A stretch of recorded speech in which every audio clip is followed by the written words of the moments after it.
Good morning, New York. Yesterday, the storm that our city had spent days preparing for finally arrived. Snow fell across the 5 boroughs, temperatures dropped, winds gusted. The forecasts were largely accurate. Nearly a foot of snow accumulated in parts of our city. And yet today, our city is up and running, thanks to the plans we put in place and the countless city workers who delivered on them. The strength of our response is a testament to all of those who put in long shifts, clearing snow from our parks, keeping our public transit running, and responding to emergencies. Over 5,000 sanitation workers traversed our 6,000 miles of roadway multiple times, using 2,500 pieces of equipment to plow snow, pour brine, and dispense tens of millions of pounds of salt.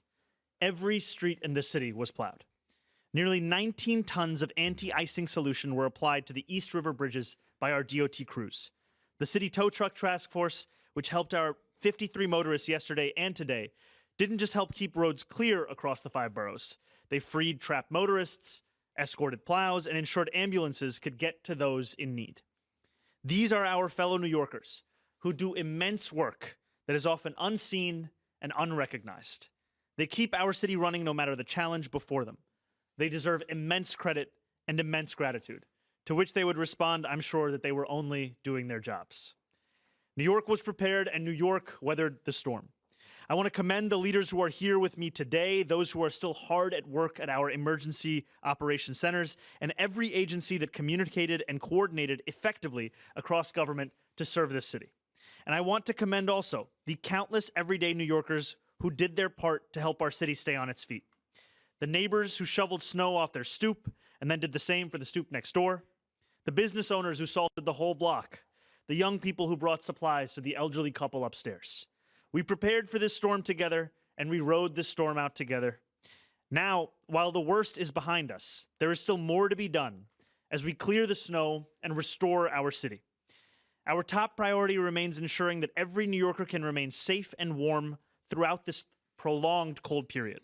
Enhanced Code Blue protocols have been in place since Friday night and empowered our outreach teams to make 170 placements in shelters, safe havens, stabilization beds, drop-in centers, and hospitals over the weekend. The vast majority of these placements were to shelters. Just because the storm has passed does not mean that the danger to homeless New Yorkers has passed. Outreach teams are only intensifying their efforts today to connect vulnerable New Yorkers to shelter. This is an all-hands-on-deck effort.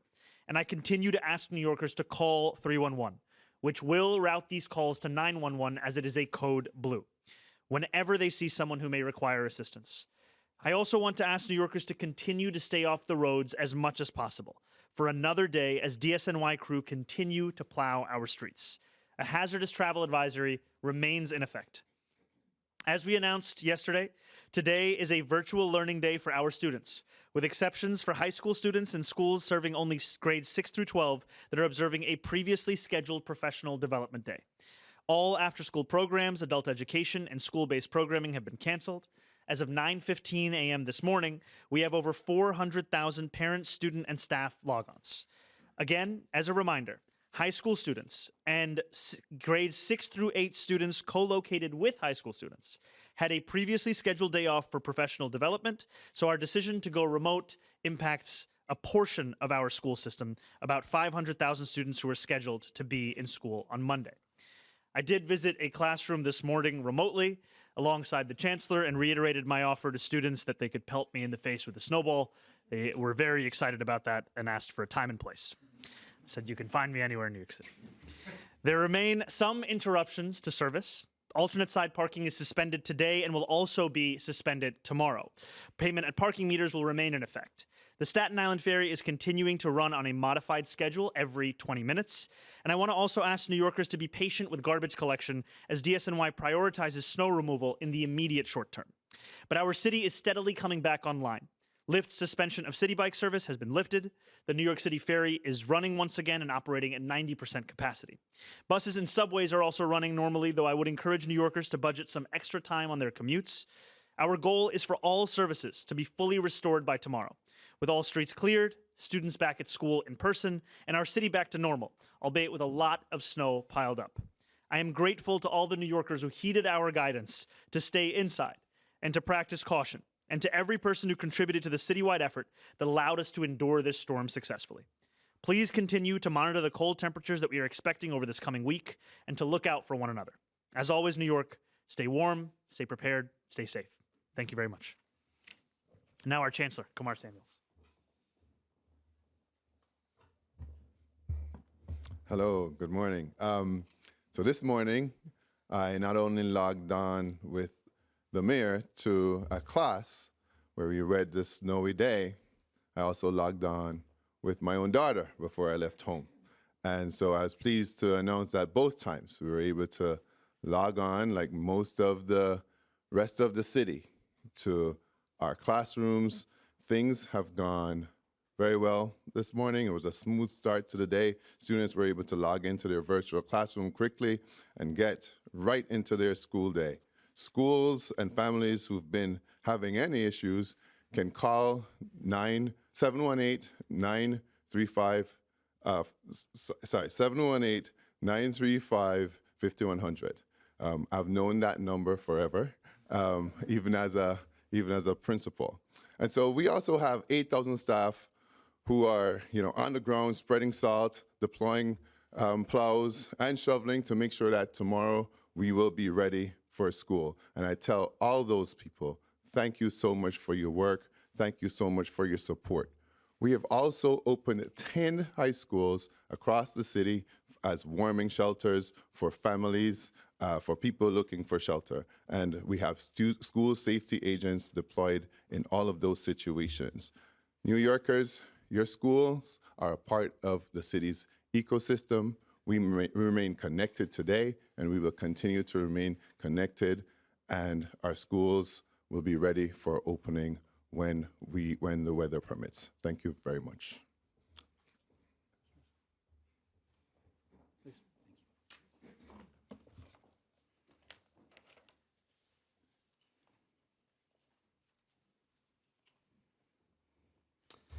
Good morning. I just want to start by thanking the thousands of city employees and volunteers who worked through this weekend shoveling snow, responding to emergencies, serving our most vulnerable, conducting outreach and coordination overnight and in dangerous conditions. From sanitation workers, first responders, DOT crews, park staff, to my team and emergency management, these people really showed up when we needed them most. And at the same time, this weekend tested us in more ways than one. Alongside the major snowstorm, we faced prolonged extreme cold, as well as 2 tragic fires in the Bronx. And although snow cleanup is underway, I want to be very, very clear that we are not out of the woods yet. We still have a lot of work to do. Dangerous weather conditions persist throughout the week with frigid temperatures, placing utilities and infrastructure under pressure, and vulnerable New Yorkers remain at risk. This reality has guided our response from the start. It's guided our planning, and will continue to guide our work in the days ahead. And it's important for everyone to understand that as a city, we do have a lot more work to do. This was the first major snowstorm New York City has seen in years. We stayed focused on getting clear, timely information to New Yorkers early and often. Tens of thousands of New Yorkers signed up for Notify NYC during this storm so they could stay informed about travel conditions, warming centers, and safety guidance. Knowing is half the battle. Informed New Yorkers make safer decisions, and New Yorkers did exactly that. People stayed off the roads when possible. They checked in on neighbors, and they took advantage of city resources. We were able to open, as the Chancellor said, and the Mayor, warming centers across all 5 boroughs. At Emergency Management, we coordinated this response around the clock through our Emergency Operations Center, connecting agencies and partners together 24/7 in real time, ensuring our plows were able to operate across all 5 boroughs. Emergency crews, police officers, ambulances were able to respond and serve. The mayor and his team, they really did a great job empowering agencies to act early, communicate clearly, and work together. The support we received from City Hall throughout these emergencies allowed our agencies to coordinate quickly, act early, and respond efficiently. This made it possible throughout the day yesterday and overnight to move resources where they were needed most, keep New Yorkers informed, and unified our response. As I prepare to step away as commissioner, I want to just say how lucky I have been alongside the team at Emergency Management and all of our sister agencies. I found that, excuse me. I found that government really is truly at its best when it's a team sport. We've tackled this team just about everything from, supposed to get emotional in 2 weeks, not today. Everything from one of the largest humanitarian crises this city that has ever arrived on our shores, tragic mass shootings, a tragic shipwreck. We've seen record-setting rainfall, heat, other extreme weather.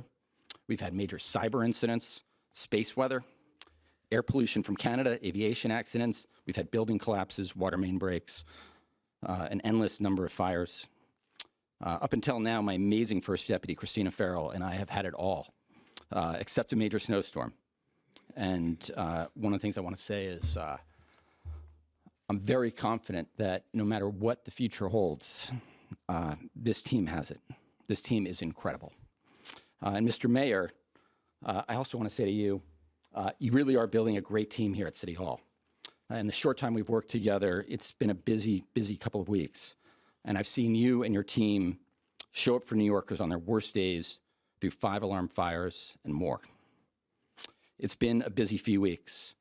And I'm confident that with this team, including your amazing Deputy Mayor for Operations, Julia Gerson, and so many others, our team at NYC, and the thousands of men and women who serve this city, who show up day in and day out for the people of this great city. I know this city is in great, great hands.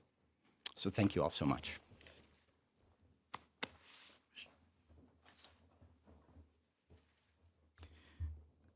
Good morning. Yesterday, 5,000 sanitation workers showed up to drive plows and spread salt on highways, roads, and bike lanes. While everyone else was warm inside or having fun in the snow with loved ones, they were working around the clock to help keep New Yorkers safe. And they're still here. We remain on a full force 24/7 operation for several days to come as part of a full cleanup following the storm. It was the largest and most intense winter storm to hit New York City in about 5 years, and I want to remind New Yorkers about what to expect from a robust DSNY operation following the storm. Last night and today, we plowed every single street multiple times, running routes consistently and repeatedly based on conditions on the ground. Because of that work today, the streets are passable for emergency vehicles and people who must drive to get to work. The same is true for bike lanes, which are so critical for New Yorkers in the delivery field. But this is an ongoing process. Those huge mounds of snow can't stay at the corners. They need to be hauled away. And as New Yorkers address their sidewalks or dig out their cars, bike lanes and roadways will still need additional passes from DSNY. We are not slowing down. We have hundreds of emergency snow shovelers working today, with an emphasis on making sure areas around schools are ready for tomorrow. We have hired extra equipment for snow hauling and ridge breaking, and given the deep and ongoing cold, we will soon activate snow melting operations, setting up large machines that can each melt up to 120 tons per hour. In short, we will continue to address all conditions throughout the week. Property owners, please remember to shovel and salt your sidewalks so that pedestrians can get where they need to get to safely. The city is open, and it will get more and more open in the hours ahead, thanks to the work of this department and this administration at large. Thank you.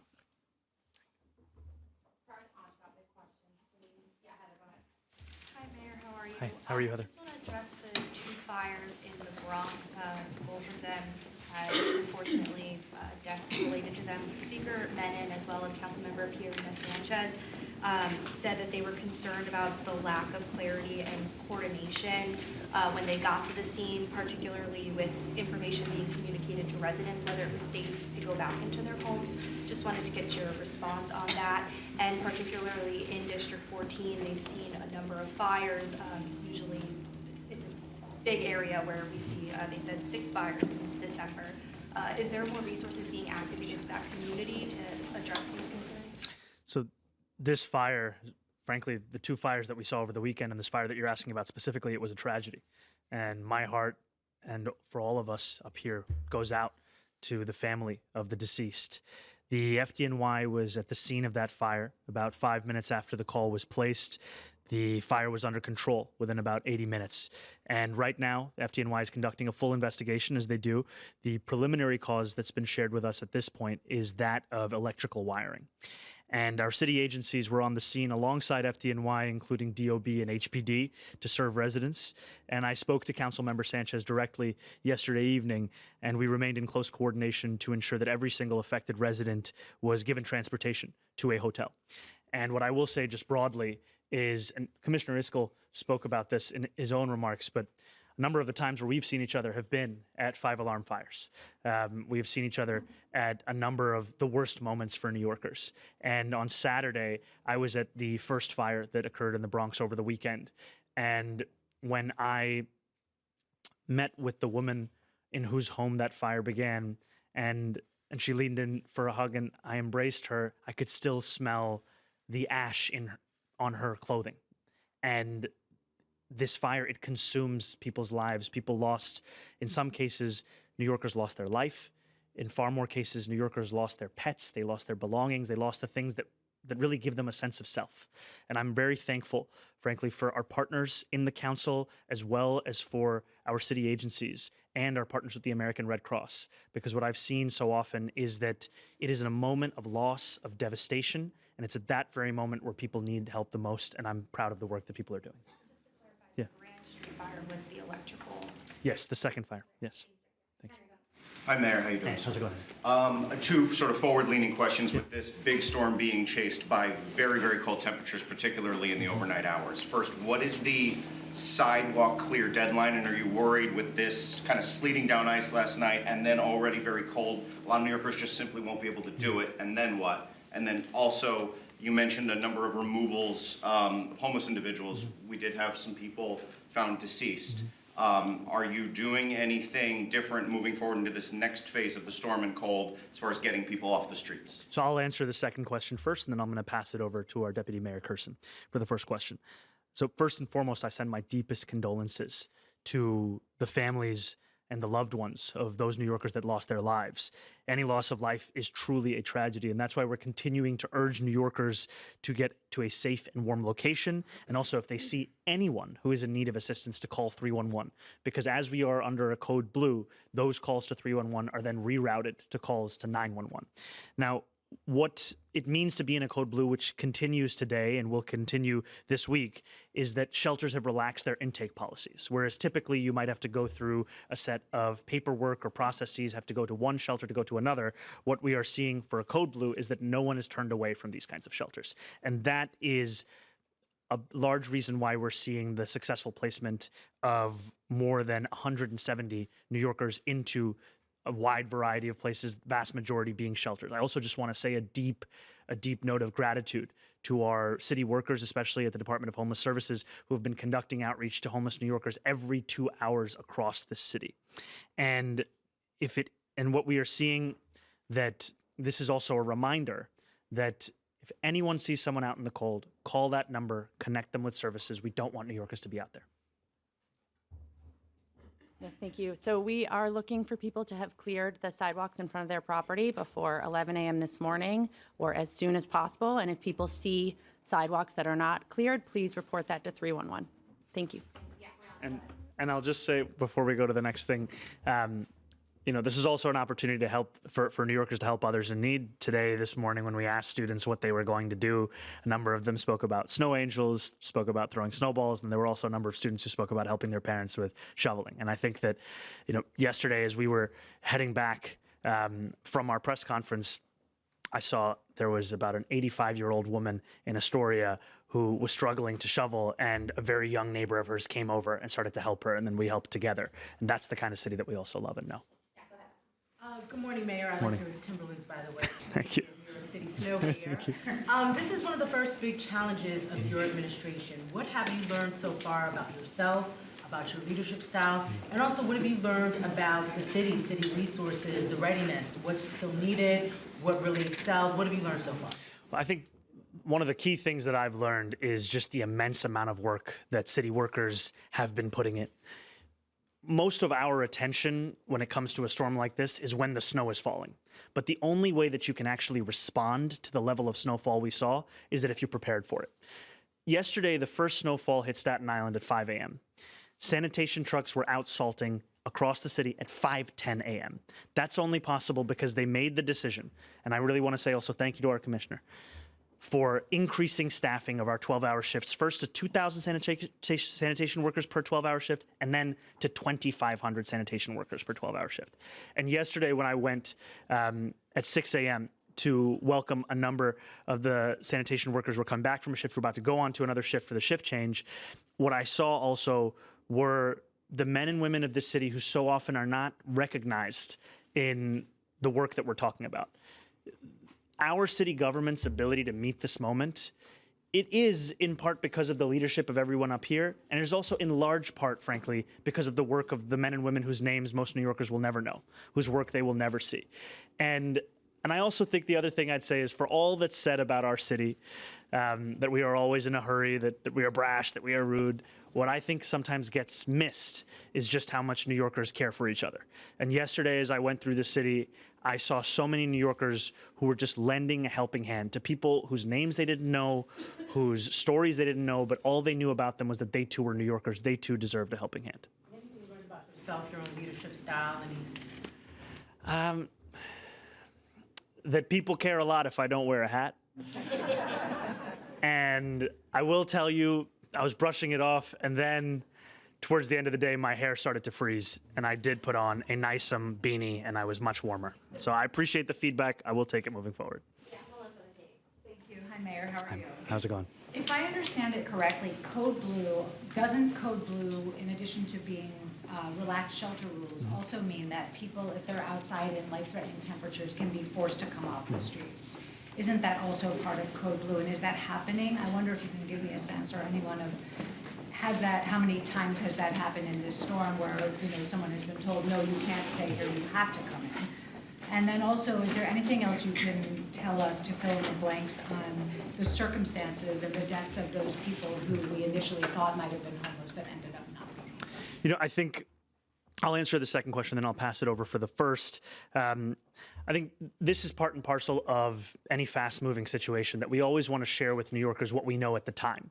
And so at this time, what we know is that a number of those 7 New Yorkers who lost their lives had interactions with our shelter system in the past. It is still too early to share a broader diagnosis or a cause of death.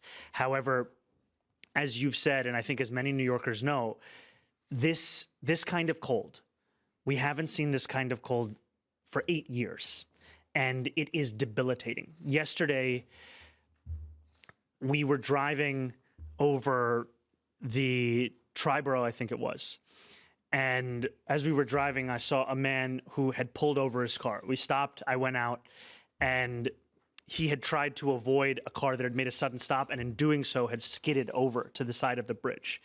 And he came out, and he told me, he was telling me what happened. We were calling TBTA. We were looking to get a tow truck for him. I called his boss. I said, please give him a few more hours before he can get there. He was a security guard. The boss didn't believe that it was me. We went back and forth. He finally believed it. And I looked over at this man, and he was wearing a jacket, and I asked him, you should zip up your jacket. It's very cold. He said, my zipper is broken. And the reason I share this with you is that there are many New Yorkers who are having to go through these kinds of conditions without everything that they need. And too often they're made to feel as if it's their responsibility. And I want to make very clear from our city government that actually we view your problems as our problems. We want to be there to help you.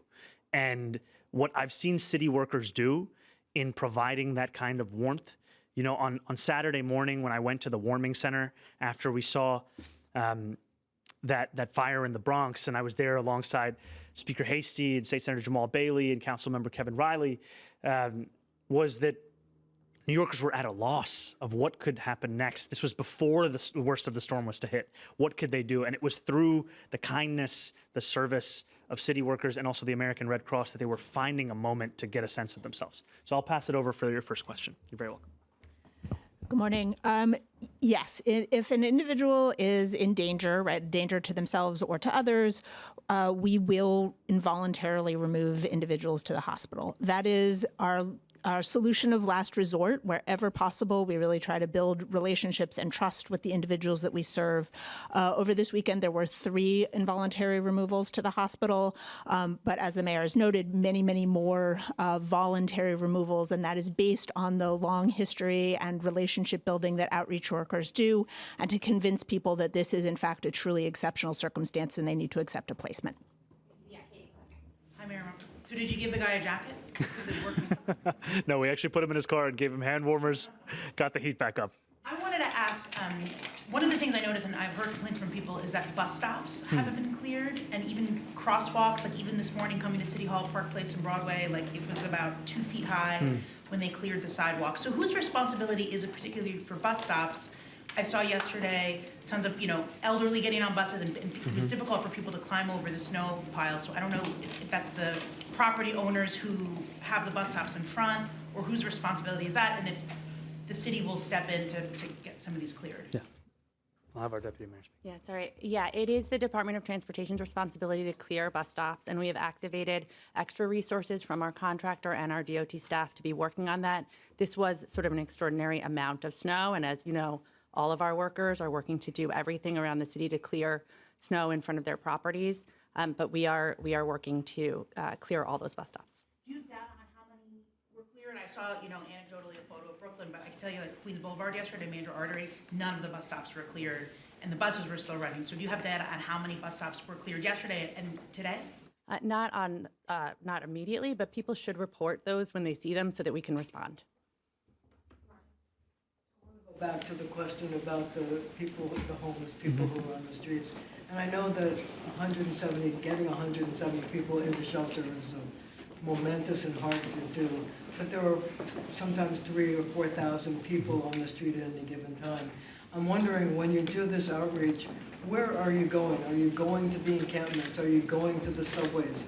Are you going to the other places where people seek warmth to try to convince them to come out of the cold? And is there, how do you feel about the fact that some people have to be brought in involuntarily, especially since the man apparently froze to death at Junction Park in Queens?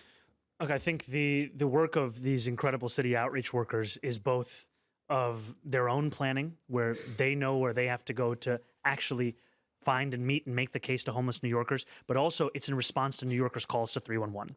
And that's why it's so helpful, is that I know there are so many New Yorkers who see someone out in this kind of cold and know what we all know, which is that no one should be out in this kind of cold. And when they make that phone call, that also informs where the outreach workers are going. So it has to be proactive. It cannot be a wait for homeless New Yorkers to come to us. We have to go out there and make the case directly.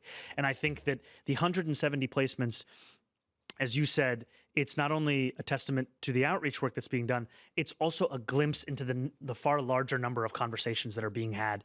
And then when it comes to involuntary commitment, I think, as was said, this is a last resort. However, it is a resort when it is of a medical danger to a New Yorker to stay out there. I just wonder how frustrated you are as a mayor who cares about people, that when we know that there are 3,000 or 4,000 people on the street, and you can only get 170 to come in and get shelter, and you know it's going to be colder and colder as the week goes on. I think first I would say the census of homeless New Yorkers, especially in a moment of this kind of cold, it's hard to pinpoint exactly what it has been over these last few days. However, there is a hope count coming up this week where we will get a more accurate number of how many New Yorkers are homeless here across our city. For me, this is a moment where the city can show itself as a government that can meet the needs of New Yorkers, and also one that has to listen to New Yorkers. Because, Marcia, you had flagged in the past that you'd spoken to a homeless New Yorker who didn't want to go to a shelter because they didn't think that they would be offered a single bed on their own. And so part of our outreach has also been, how do we ensure we're offering a wide variety of options for a New Yorker to come in? Because the most important thing is to get that New Yorker off the street, get them into the warmth. I can tell you that the cold, we pride ourselves on being tough in this city, but after 8 years of not facing this kind of cold, we might be numb to what it actually means for people. And the other thing I would just say is the dangers are not just in the conditions, but also how we respond to the conditions. So for those who are shoveling and who have been shoveling, we remind you to give yourself multiple passes at that snow, not to try to get it all done in one go. The FDNY has also shared with us, in the past there have been medical emergencies as a result of not taking the correct approach with snow shoveling. And don't find your form from the way that I do it. Today, because that man that I spoke to, Yeah. your staff actually got him a single bed, and he went in and got shelter, so he wasn't on the street because of your accident. Thank you, Marsha. That was also because of you having flagged that. I appreciate that. Yeah, Mr. Mayor, you seem to have been all over the place yesterday. Can you talk about that and where you went and what did you want to see or look for or look at? And number two, do you plan on having all schools open tomorrow? That is our hope, and that's what we're planning for right now. We will share as soon as we get to the definitive. I will tell you that, yesterday began early, but frankly, that's the time it began for many New Yorkers who are working hard, right? I was out of the house, I think, before 5 a.m. We headed out to the shift change, and then from there at the shift change, we went to Central Park, where we saw a number of other workers who were hard at work shoveling. From there, we went to a press conference, and then from there, we drove through a number of neighborhoods just on our way back to just keep an eye out. And so there was one instance where somebody was trying to get their car out. We all got to a shovel, helped them out. There was another where somebody, this was at a NYC development, was trying to get their car in. And we met them at the beginning of the parking lot. They had an entire bed of snow. It was, an uncle and his 3 nephews with 1 shovel. And so we got to work and helped him in. We drove into Queens. We met a man whose tires were far too low and he was not able to drive through the street. So we shoveled, we got him out. And then we were about to call sanitation, and then there they were. There were 2 plow trucks that were just right there coming in at the perfect time. We went through Astoria, and this is all on the way back to Gracie, and that's where we saw this 85-year-old woman who was trying to shovel. There was a 20-something-year-old young woman who was helping her. Then we started to help her. There were a whole number of situations that we saw. But I think at the heart of it was just, yesterday was a glimpse into what city workers do every single day. And truly, the depth of my appreciation, I don't know if I can fully communicate it, because they are doing the impossible, they are doing the incredible, and for them, it's the ordinary. And that's just a testament to the incredible people we have here and the leadership that also leads them every single day. Yeah, Thank you. Hi, Mr. Mayor. Hi, Liz. How's it going? Good. I spoke to Queensborough President Donovan Richards last night, and I asked him for his assessment. He said as of last night, he would give you an A. But one thing he was seeing, and he acknowledges this is not the city's responsibility, but he got complaints of people being stuck on the highways. And I was wondering if that was something that the city noticed too. And his question was, could there have been better coordination between the city and state on clearing those highways and getting people moving? Because he said his own mother got stuck on the highway. Yeah. I'll just pass it over. As Commissioner Iscol mentioned, in our Emergency Operations Center, we had dozens of agencies represented, including state agencies, and actually the tow truck task force was coordinating tow trucks across the city, including on highways that are maybe state-owned. And so we were responding in real time to everything that was happening, city, state, even some federal-level coordination. Questions for Molly. Can she elaborate on the 3 folks who were forcibly removed, like the circumstances of it? And second, have the Adams-era shelter rules relating to migrants been relaxed? And if they have, when must migrants leave the shelters? Yeah, thank you. I'm not going to get into the details of the 3 specific cases. I want to protect people's medical privacy. An individual who is not appropriately dressed, who is wet, who is unable to acknowledge that there are the real dangers. That is the kind of instance, particularly in this weather, where we'll take somebody to the hospital. And I do want to stress, these are decisions that are made by clinicians, and the next step is to take somebody to a hospital where a doctor can assess them fully and determine what the next step is there, right? So this isn't, it's not incarceration, and it's not involuntarily removing people to shelter. It really is about a medical decision making. we'll take the people to the emergency department, and the doctors there will make the appropriate decision. With respect to the asylum seekers, there is only one designated asylum seeker site left in the city. That's the Bruckner site that's operated by the Housing Recovery Office. There are no discharges happening at this time. When must they leave, or do you not know yet? The long-term plan for the Bruckner site is still under development, but there are no time limits on their shelter stays. Every migrant who needs shelter can get shelter. Anybody in the city of New York who needs shelter can get shelter. Thank you. Hello, good morning, Ms. Mayor. I just want to get some clarity. I know you're not pinpointing the cause of death, but at this time, is New York City attributing the 7 deaths to the storm? That's one question, if we could get just some real clarity on that. And then the second question, I wonder if you're ready to give, I think this was part of the question that was previously being asked, if you give yourself and the city's response a grade for how you've done so far, and what was kind of you've talked about this, but what was your strategy going in? I know you looked at the kind of the failures of the past, but there was a lot more that went on in terms of the response and your particular role and presence during this time around. So what grade do you give yourself and the rest of the response and the people behind you? I will leave it to New Yorkers to give me a grade. I will, however, say that I am incredibly impressed and appreciative of the work of the city workers, both their leadership here and all of them who are out there across New York City. I think that for so many New Yorkers, for all of the conversation about politics, really what they want to know is, can you meet their basic needs? And I think what city workers showed yesterday is that we can. And it's only possible if you take time in advance to prepare for something like this. And so when I look at these commissioners, when I look at the heads of these agencies and departments, what I also see are not what they did, frankly, on Sunday or even on Saturday, but frankly, what they were doing on Thursday and Wednesday, the calls that they were having, the plan that they were having, procuring, additional salt for the city just in case. We had to be ready for every eventuality. We were talking about a wide spectrum of possibility of snowfall, and I wanted to make sure that if anything, we were over-prepared and we were over-communicating to New Yorkers, because what we did not want to have happen was that a New Yorker would go about their day on Sunday without knowing that this would be the coldest weather they'd seen in 8 years, without knowing that this would be the largest snowfall we'd seen in years. We wanted every New Yorker to know that.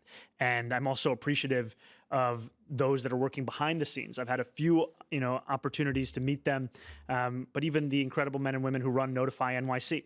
Right, more than 1 million New Yorkers are signed up to a texting system, which you can also join by texting Notify NYC to 692-692. And when you do so, you get updates that can even be localized to your zip code. And that helps New Yorkers stay abreast. And I'd also just frankly say thank you to the press corps, because oftentimes the questions that you're asking are amplifying the concerns of everyday New Yorkers. And so that helps it bring it to the attention of city government. We want our government to be a responsive one. We want it to be an excellent one and an efficient one. And I'll just pass on the question about your first question. I think that the difficulty we have, frankly, is that it is still too early to attribute the cause of death, and therefore it's too early to tie it to the storm specifically. But as soon as we have those autopsy results, which we anticipate at some time soon, we will be able to answer both that question and the earlier questions. You said that all of the individuals, or most of them, had an interaction? Some of them. Some of them, Some. yes. Okay. Had an interaction with the shelter system. Yeah, go ahead. Mr. Mayor, thank you. Any sense of the cost that this storm cost the city in terms of sanitation, extra overtime? I'll just note that it's not over, so we're still doing our response, and we'll be doing that throughout the week, but also we will do whatever needs to be done to make sure New Yorkers are taken care of. That's the most important thing. Yeah, well, Paul and then Hannah. For the Deputy Mayor for Operations, I was wondering if you could walk us through a little bit about what that 311 review looked like of prior storms, and what sort of neighborhoods you identified, and how to characterize the response to this storm. Okay, so we have a monitoring capability to be looking at 311 complaints as they are happening during the storm in real time, and we also did a review of 311 complaints over the last few storms. We specifically wanted to focus on complaints around properties that we own to make sure that we're doing our part. And then we let all of our agencies know the specific locations that were issues in the last few storms so that they could target those locations and make sure that they were clearing sidewalks in front of city-owned property. we want to make sure we're doing our part as we're asking New Yorkers to do their part as well. I'm wondering, you've mentioned that you're planning to reopen schools tomorrow. We're talking about clearing the sidewalks. Is there a concern about refreezing overnight? Have you spoken with the chancellor about the possibility of another day of virtual learning? And when can families expect to get an update if there is one as far as virtual learning? So I think this is part of what the chancellor had shared earlier, which is that right now there are hundreds of DOE employees who are also supplementing the work of DSNY as well as many other city agencies and departments in clearing the snow right outside of schools to make sure that it is safe for students to actually return. I think that's just, to be clear, that's what drives all of our decisions is safety. That's why we made the decision for today to be remote, because the conditions were so hazardous that we didn't want there to be so many more New Yorkers who were out having to come to school. We're going to be sharing that decision with New Yorkers soon, around tomorrow and the days to come. However, what I will say is that that is our hope, is to ensure that we return to in-person learning. We have time for a few more, Moses and then Tim. All right, I wanted to ask about power outages and if you've talked to the state about reaching out to Con Ed, and do you have any tips or advice for the New Yorkers with current outages out in parts of Brooklyn? Can you say the last part one more time? Do you have any tips and advice for me? Tips or advice for the New Yorkers that are currently in the cold because of the outages? I think the first thing I would say is to call 311 immediately. The city wants to know if you are facing any kind of an outage of this kind. It is also our job to help you respond to this. And yesterday when we had an emergency briefing, we also had representatives from Con Ed there as well. And because it is critical for us to not just work as a whole of city government approach, but frankly, an approach that encompasses everything that affects New Yorkers' lives. They're affected by state government decisions, city government decisions, by private companies' decisions, and so we want to actually have that cohered. So the number one thing would be call 311 if you're facing an outage. The city wants to know, the city wants to help. And the other thing I would just say, I've spoken a lot about safety in the context of staying inside, staying warm, avoiding unnecessary travel. I would also say in a moment of immense cold that to be mindful with space heaters, that you do not leave them running unattended, and that you also do not have them operating within 3 feet of something that is flammable. Thank you. All right, last one, Timmy, go ahead.